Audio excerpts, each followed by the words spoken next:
My name is Tammy Whitehead, Operations Director and Entertainment Director for Rhythmic Force. I got involved with RF several years ago when my daughter was a performer. After my daughter had left the group, I was still interested in being involved. So I came back as a parent volunteer for a little while and then made my way on to staff. And I was able to use a lot of the skills in my other jobs that I really enjoy doing, like organization and logistics. And I love the community. I love the staff members, the members. I love watching the kids, because I call them kids. They're high school and college age students. Watching them excel and giving them the opportunity to compete and to perform and to do great things. My favorite gig that we've done so far is at the Paramount Theater. So the historic Paramount Theater in downtown Austin, Texas. And we had the opportunity to introduce a traveling podcast. So we got to play some of our cadences and played to track. We played to a Beyonce track. The audience was full. We got to hype up the audience before the podcasters came out, and the performers had a great time. I had a great time. It was just a really cool location. Once we've committed to a gig, then we start working out the logistics, who will be our performers. We have a roster of former members and staff members and other local musicians that want to be a part of our organization. So we'll find who's available for the gig, determine which instruments they're going to play, how we'll travel to the gig, what type of attire we need to wear. Some of our gigs are in our standard RF attire. Some want special attire for the situation. We played a Trail of Lights gig where our performers were dressed as nutcrackers, as Christmas soldiers. Once we get to the venue where we're performing, I'll do a technical walkthrough with the event producer typically. We'll make sure that the space the performers are moving through is sufficient, it's safe. They're moving through a conference room typically wearing their drums and harnesses, and we need to make sure that they can safely get onto the stage while they're playing a large bass drum.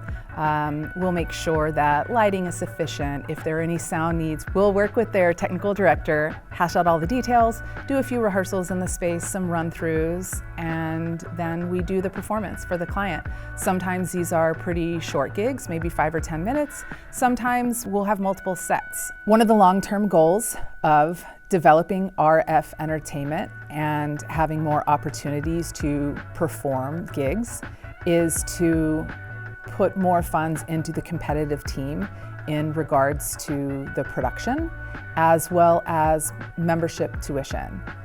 Ideally, we would get to the point in our organization where we can provide scholarships to some students who are otherwise unable to afford to be a part of the competitive team.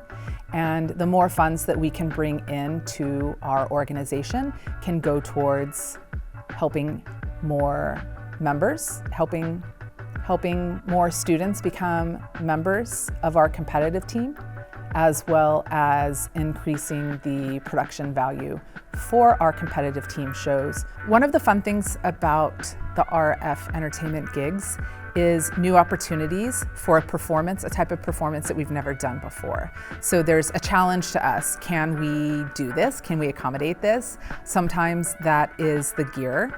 An LED drum line, for example, where we can outfit our drums and our uniforms to be lit up to incorporate that type of performance, or the type of music that's being requested.